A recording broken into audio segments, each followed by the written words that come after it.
aquí volvemos después de esta pequeña pausa publicitaria que como ves son muy cortas. Hay poca gente que pague ahora en la televisión. Estamos en momentos de crisis. Los anunciantes están en crisis. Bueno, volvemos a hablar del miedo al dolor.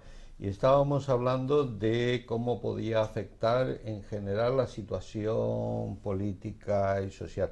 Pero puede haber situaciones agudas, por ejemplo, como puede ser un infarto. La mayoría de las situaciones de ataques cardíacos y sobre todo el infarto tampoco guardan una relación exacta, directa con las situaciones de estrés.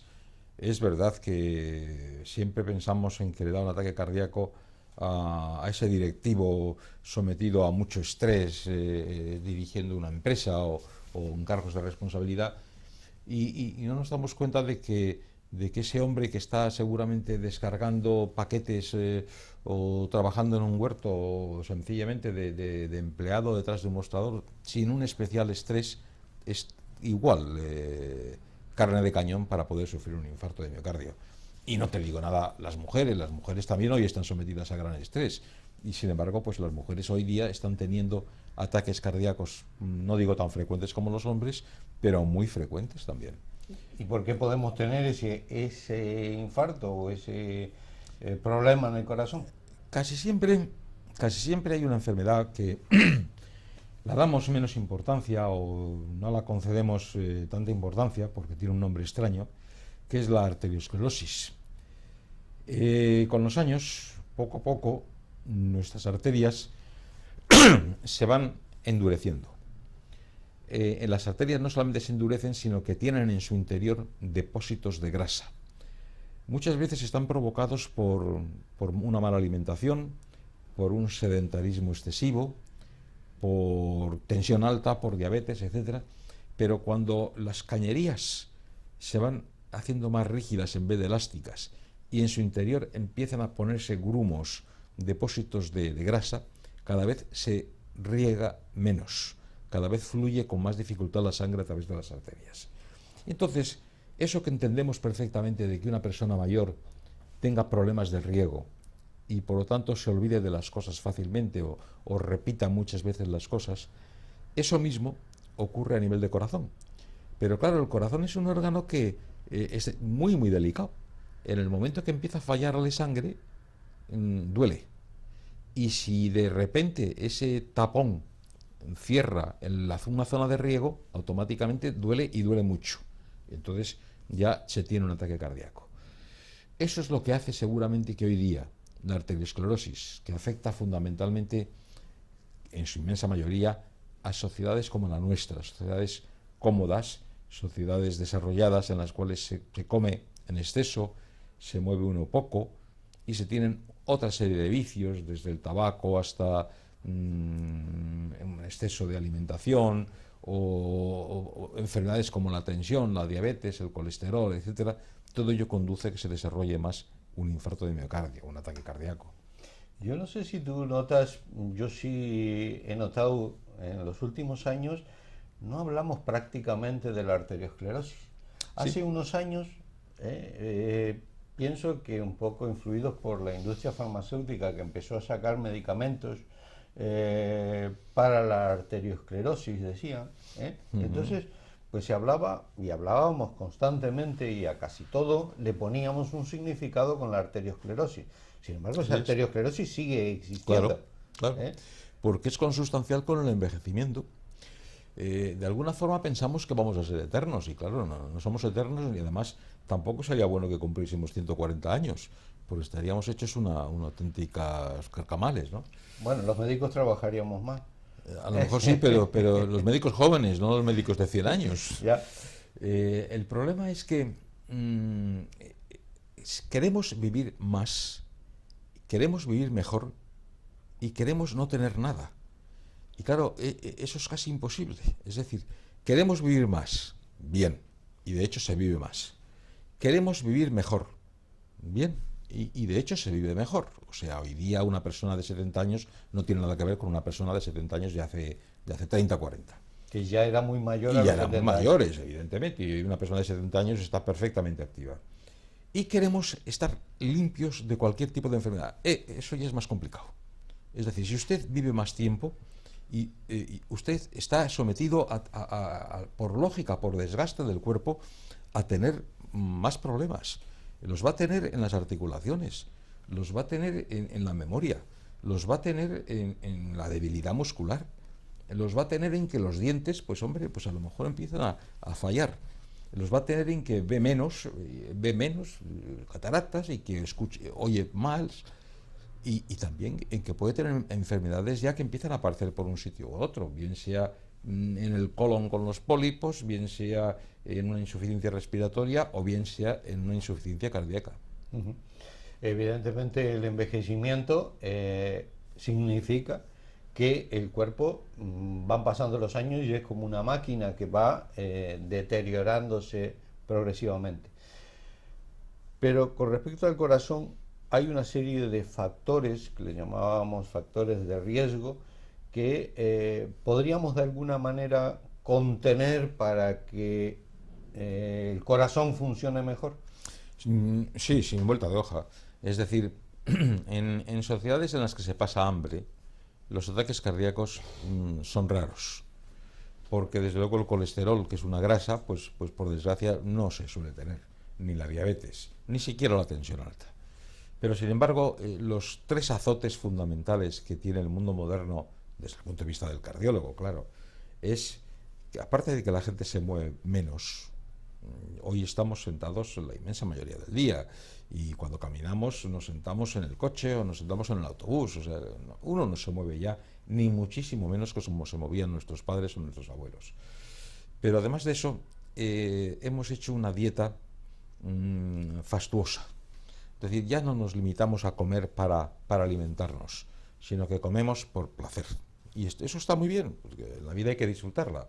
Lo que ocurre es que a veces esa comida que nos llega, conforme van pasando los años, nos va pasando factura, no en el sentido de que seamos más gruesos o menos gruesos, sino en el sentido de la cantidad de grasa que ingerimos.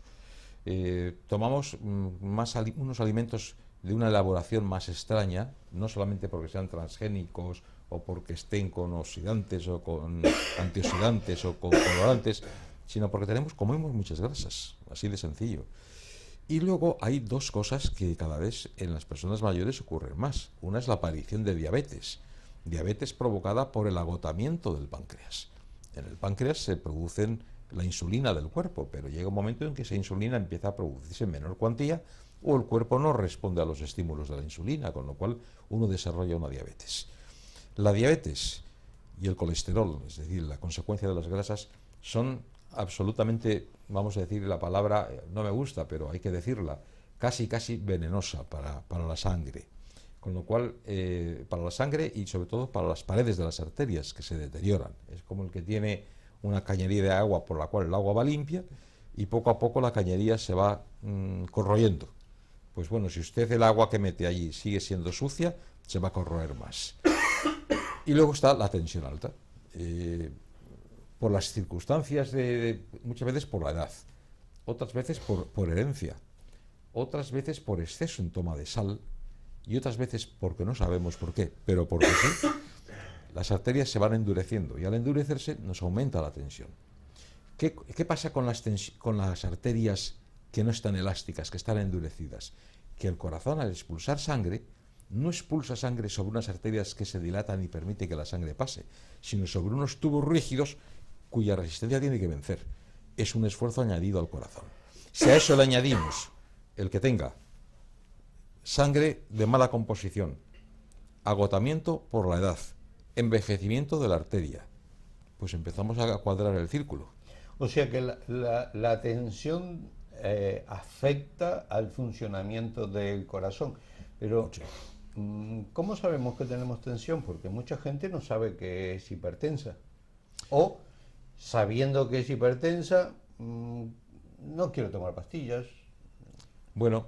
O no quiero comer sin sal.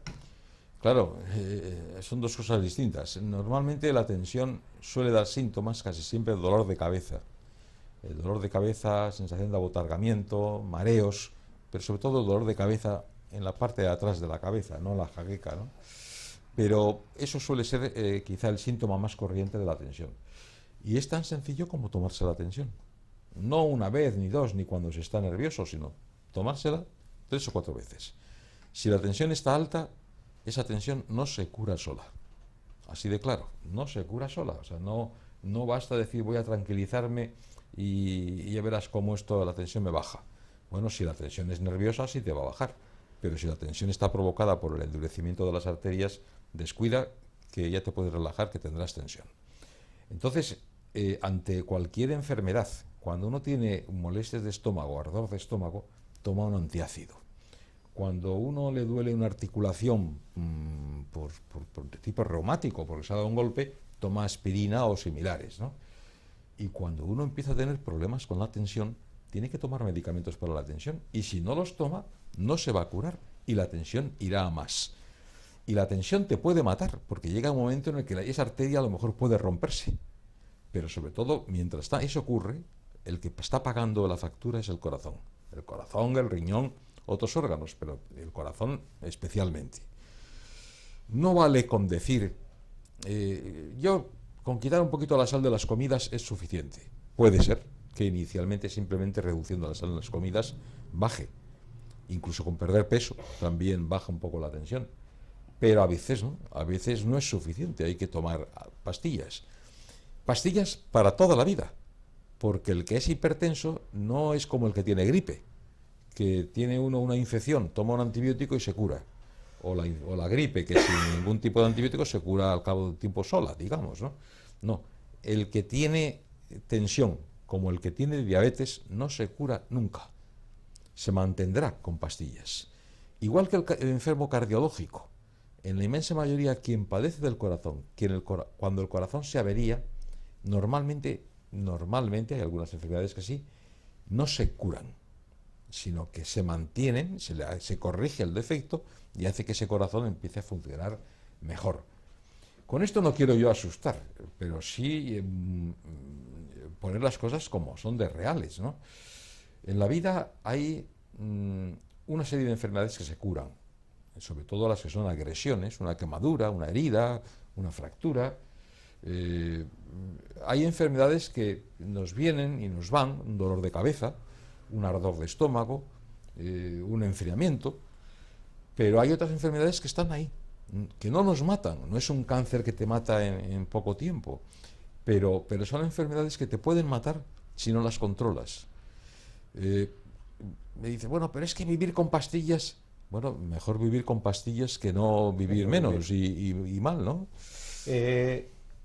Una pregunta que suele hacer la gente, porque hoy día, desde que van y compran un aparatito de tensión de estos de pila que se ponen en la muñeca o en el brazo, que los hay hasta de 20 euros o hasta menos, ¿cada cuánto me tengo que tomar la tensión? Aunque la tome en casa, ahí no va a ser la tensión porque me ponga nervioso delante del médico, de la tensión de la bata blanca. ¿Me tengo que tomar la tensión a todas horas, cada hora, cada 3 horas? Tremendo error. Es decir, si uno se toma la tensión constantemente, pues aparte de la neurosis que te genera, es que la tensión va a estar alta muchas veces o otras veces baja y vas a acabar medio loco.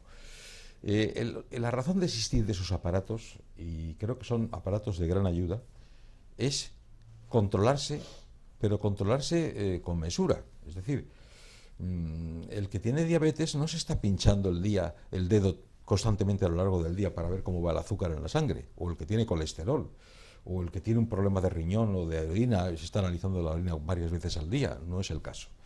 Cuando una persona tiene tensión, sabe que va a tomar una pastilla que le va a bajar la tensión. Bueno, el efecto de la pastilla no es instantáneo, pero tampoco va a durar 7 días.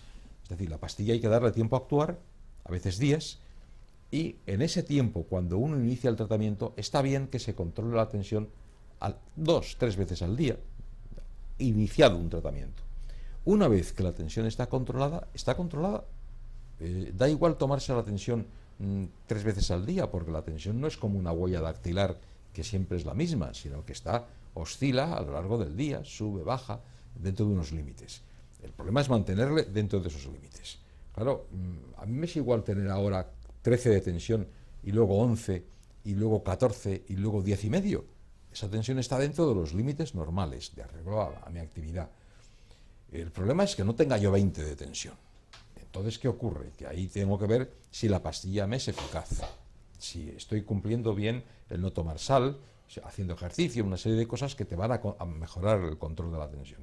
Pero evidentemente con tomarse la tensión, una persona que está diagnosticada y bien controlada, con que se tome la tensión cada 15 días o una vez al mes, va que chuta. Pues yo tengo, yo atiendo personas mayores y dentro de ello, pues tengo pacientes que tienen su aparatito en casa, pero no se lo toman ellos, se lo toma el familiar, generalmente la hija, que es la mayoría de los cuidadores. Y entonces cada poco rato le están tomando la tensión.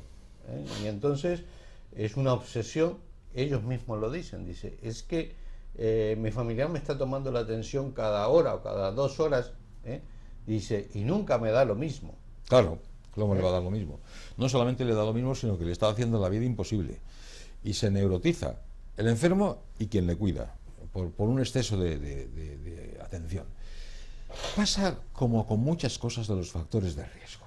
Mira, es muy corriente. Por ejemplo, estamos hablando de la tensión, pero vamos a hablar, cambiando un poco, del colesterol.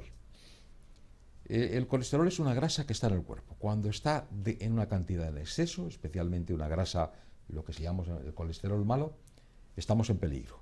Pero no en peligro de que nos dé ningún arrechucho por tener el colesterol en 400, si es que no me va a pasar nada. El problema es tener constantemente el colesterol alto.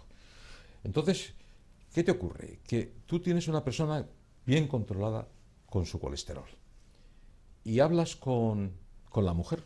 Muchas veces son las mujeres, no con esto quiero despreciarlas, pero sí como causantes del problema. Enfermo, asustado por su tensión, por haber tenido un ataque cardíaco, por su colesterol alto, en el cual come unas verduritas, un pescado a la plancha, unas nueces porque dicen que viene bien para el colesterol, un poquito de fruta y se acabó. Dieta así, y todo eso sin sal. Y el hombre tiene una cara de tristeza que te da una pena tremenda, ¿no? Entonces, claro, yo muchas veces me encuentro con personas completamente asintomáticas, con unos análisis excelentes, que toman a lo mejor 1, 2, 3 pastillas como mucho para sus diferentes achaques. Y les pregunto, ¿y usted cuándo tomó la última vez un huevo frito? El hombre se me queda mirándome pasmado y la mujer me mira con horror.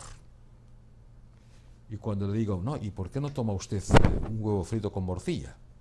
Y entonces ya la mujer me odia. Me odia porque dice, bueno, este hombre lo que quiere es matarme. Pero el hombre me mira con ansia de esperanza. Hasta que le dices, mire, lo peor que le puede pasar es que por falta de costumbre tenga usted un cólico esta noche. Pero de verdad que no pasa nada por tomar de vez en cuando unos huevos fritos con morcilla o con chorizos y están riquísimos. Si es que no está prohibido ningún alimento. Es como al diabético, ¿cómo que un diabético no puede tomar de vez en cuando un helado? ¿Pero por qué no va a poder tomar un helado un diabético? Pues el colesterol es exactamente igual. Una persona con colesterol puede permitirse el lujo perfectamente de tomar de vez en cuando unos huevos fritos con morcilla y no estar todo el día a base de verduritas.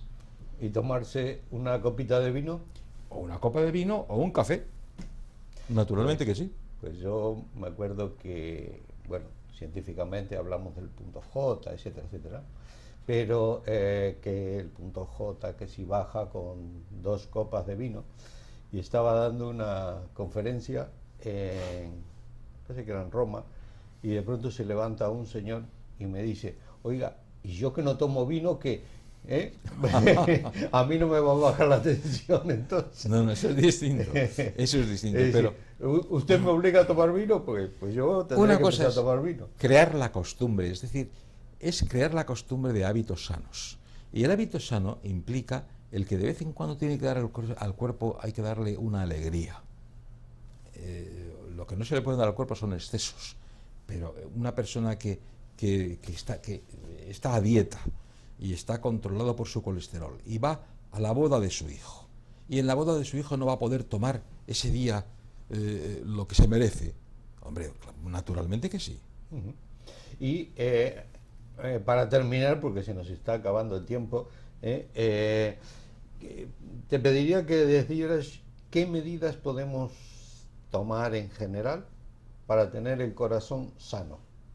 Y yo quiero tener el corazón sano, porque como hemos empezado diciendo que le tenemos miedo al corazón, pues a ver, ¿qué medidas en general podemos tomar para tener ese corazón, mantener ese corazón sano? Pues yo diría... Porque viejos nos estamos haciendo todos los días. Todos. Contra eso no vas a poder luchar, pero sí puedes luchar contra una serie de cosas. Primera, procura moverte. 2, come de todo. 3, procura no fumar. 4, haz una vida normal. Evitando el estrés. Mira, el estrés es consustancial con la vida. Nadie puede permitirse vivir una vida monástica. Hay monjes, pero la vida no significa ser monje. Y aún así los monjes también tienen ataques al corazón. Come de todo, con mesura.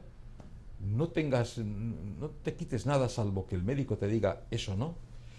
Toma las pastillas que tengas que tomar con la mesura normal. No te confíes en la parafarmacia. La parafarmacia es el hermano pequeño de la medicina. Es posible que seguramente sea muy eficaz en muchas cosas, pero la parafarmacia en la inmensa mayoría de los casos no cura. Ayuda, pero no cura. Y cuarto, nunca tengas miedo al médico. Al médico, como a todas las profesiones, hay que tenerle miedo, dependiendo de qué médico es y con quién te encuentres, pero igual que hay abogados, carpinteros, albañiles, malos y buenos, pues exactamente igual ocurre con los médicos. Y sobre todo, ten la seguridad de que el ataque cardíaco es una más de las formas que puede en un momento determinado asaltarte en la vida. Y como te puede asaltar una infección cualquiera, como te puede asaltar un lumbago, como te puede asaltar la fractura porque te has caído de una muñeca. Pero no por eso vas a dejar de cuidarte, ni de acudir al médico cuando lo necesitas. O sea que podemos llegar a ser personas mayores. Hoy día ya vamos aumentando el número de centenarios. Una, porque los médicos somos cada día más buenos, hay que decirlo. Y además cumpliendo algunas de estas medidas. Javier, te tengo que agradecer que hagas que nuestros televidentes puedan haber quitado hoy un poco de miedo al corazón. Espero. Y si no, señores, ya saben, vienen aquí por Calderón de la Barca en la consulta del doctor Domenech y enseguida os pone a tono. Así que muchas gracias por habernos seguido y hasta el próximo programa de Salud y Sociedad en Popular Televisión.